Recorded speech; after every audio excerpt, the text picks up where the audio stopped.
देखते हैं आप? हमारे पहले तो हिंदू समाज में दारू पिला के खुद खाना खिला रहे हैं। हम दूसरी बिरादरी के बारे में क्यों बोले? तो पहले तो अपना हिंदू समाज ही सुधारें। उसके बाद मुसलमानों ने भी कुछ लहसुन प्याज खिला दिए एक आध दो जगह।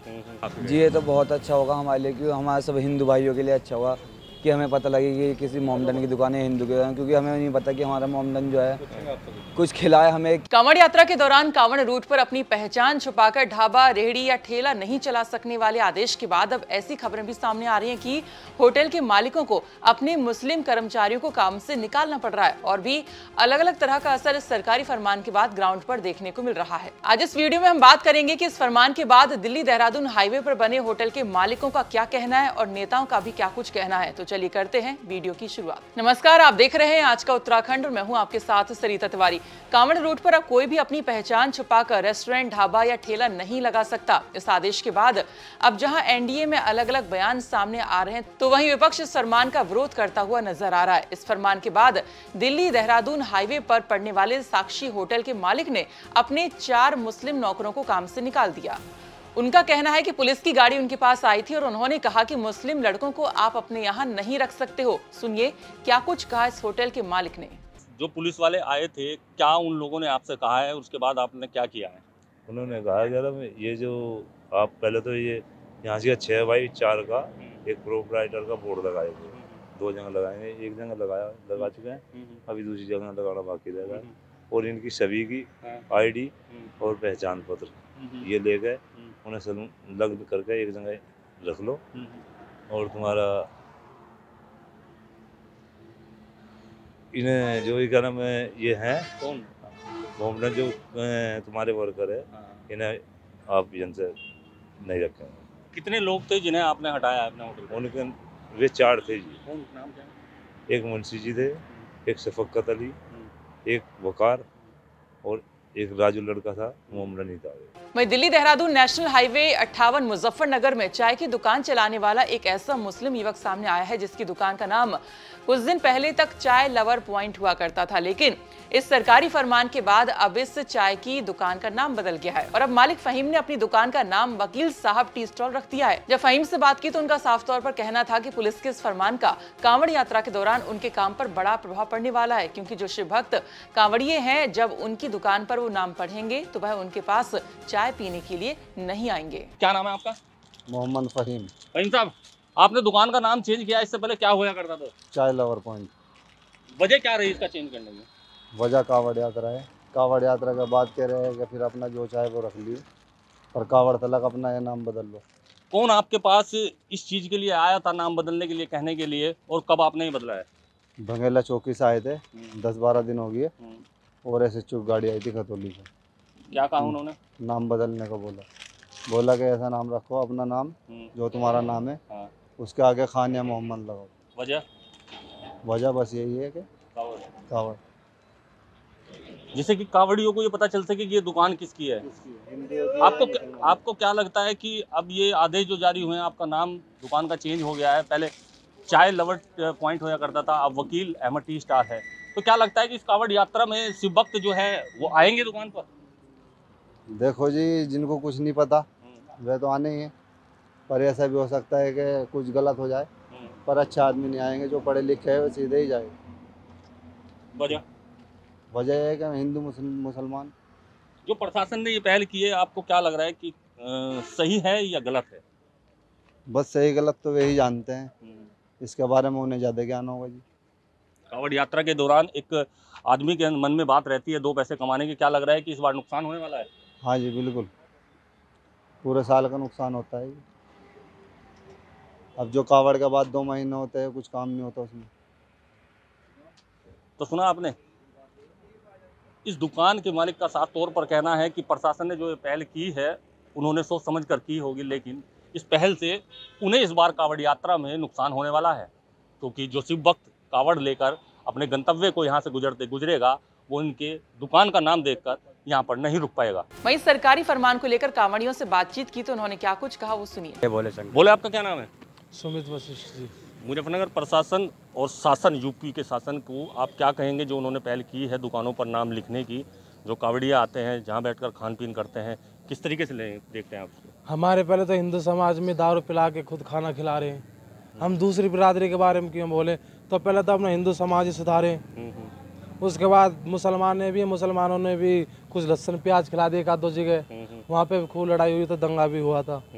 वैसे कोई नहीं, बस ये हमको बढ़िया भोजन मिले, साफ सुथरा, कोई प्रॉब्लम नहीं है। जो फैसला सरकार ने और मुजफ्फरनगर प्रशासन ने लिया है कि जिस दुकान पर आप बैठकर खा रहे हैं उस पर नाम लिखा हुआ होना चाहिए कि वो दुकान किसकी है, इस फैसले को आप क्या कहेंगे? ये बिल्कुल ये अच्छा काम है जी। हमें क्या पता उनने मुसलमान हो, हम शांति के नाम से होटल बना रखा हो और हम वहीं खा रहे हो।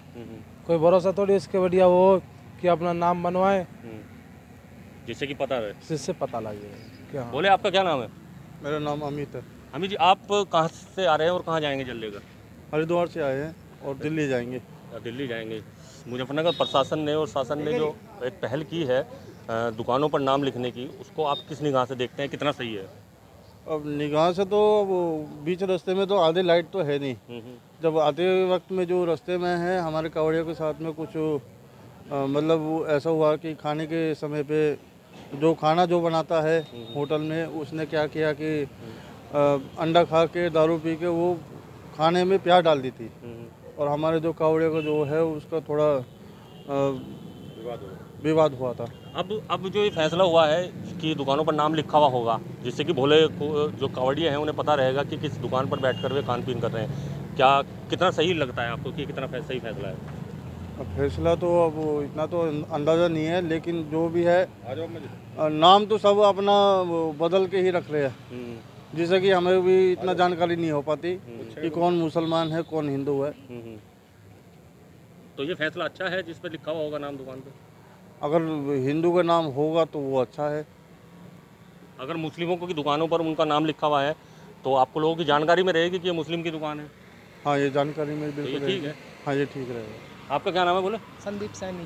संदीप, क्या कहेंगे आप जो शासन ने और प्रशासन ने जो ये फैसला लिया है कि जो दुकानें हैं रास्ते में कावड़ मार्ग पर पड़ेंगी उन पर जो नाम लिखा हुआ होगा, जिससे सिर्फ भक्त कावड़ियों को पता रहे कि वो कहाँ बैठकर खान पीन रहे हैं, कि इस फैसले को किस निगाह से देखते हैं? इस फैसले को हम देखते हैं कि हमको बहुत अच्छी व्यवस्था मिले और रहना खाना अच्छा मिले, और ये भी अच्छी बात है कि वो नाम लिख दिया है, उससे पता भी लगे, कंफर्म हो जाए कि कुछ मतलब मोमडम है या फिर कोई भी कास्ट है, तो इसका पता भी लग जाता है और इससे कि खाना भी बढ़िया मिल जाता है।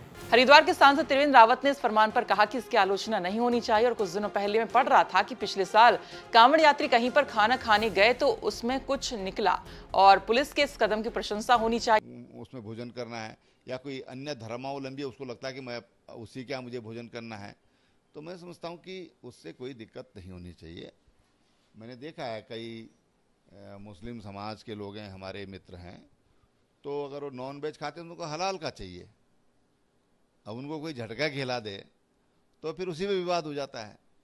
तो इस तरह के विवादों से बचने के लिए बड़ा क्लियर होना चाहिए कि जो ग्राहक जो खाना खाना चाहता है, जो भोजन खा रहा है या उसको जिस वस्तु की आवश्यकता है, वो जहाँ से ले रहा है वो उसके लिए उसके अनुकूल है या नहीं है। वहीं विपक्ष का इसको लेकर क्या कुछ कहना है वो भी सुनिए। ये निर्णय बहुत अव्यावहारिक है और मुझे लगता है कि या तो ये बहुत सोच समझ करके लिया गया विद्वेष बढ़ाने वाला निर्णय है, और नहीं तो आप क्या चाहते हैं? कांवड़ यात्रा जो सद्भाव की यात्रा मानी जाती है, जिसमें सभी जाति धर्मों के लोग अपनी तरफ से कोई फूल वर्षाता है, कोई रास्ते में पानी पिलाता है, कोई कुछ करता है, तो आप उस कांवड़ यात्रा के दौरान रास्ते में पड़ने वाले होटल, ढाबे, ठेली सबसे कहते हैं कि आप अपना नाम, पूरा नाम लिखिए ताकि आपकी जाति धर्म डिस्प्ले हो सके, और अपने यहाँ पर भी छाती पे भी नाम लिखिए, जो वहाँ पर आपके वहाँ काम करने वाले लोग हैं उनके नाम भी आप स्पष्ट तौर पर लिखिए। तो इससे आप अस्पृश्यता को, छुआछूत को, जिसको देश ने आज़ाद होते ही तत्काल समाप्त करने की घोषणा की, और जिसको समाप्त करने के लिए कई महापुरुषों ने, जिसमें गांधी भी अपना जीवन खपा दिया, आप उसको फिर से एक नए फॉर्म बना रहे हैं। वहीं सीएम धामी का कहना है कि कानून व्यवस्था को देखते हुए फैसला लिया गया है। आपका इस फैसले को लेकर क्या कहना है, कमेंट करके जरूर बताएं। और जाते जाते आज का विचार, जो रहीम उत्तम प्रकृति का करी सकत कुसंग, चंदन विष व्यापत नहीं लपटे रहत भुजंग। रहीम कहते हैं कि जो व्यक्ति अच्छे स्वभाव का होता है उसे बुरी संगति भी बिगाड़ नहीं पाती है। जैसे जहरीले सांप चंदन के वृक्ष से लिपटे रहने पर भी उस पर कोई जहरीला प्रभाव नहीं डाल पाते।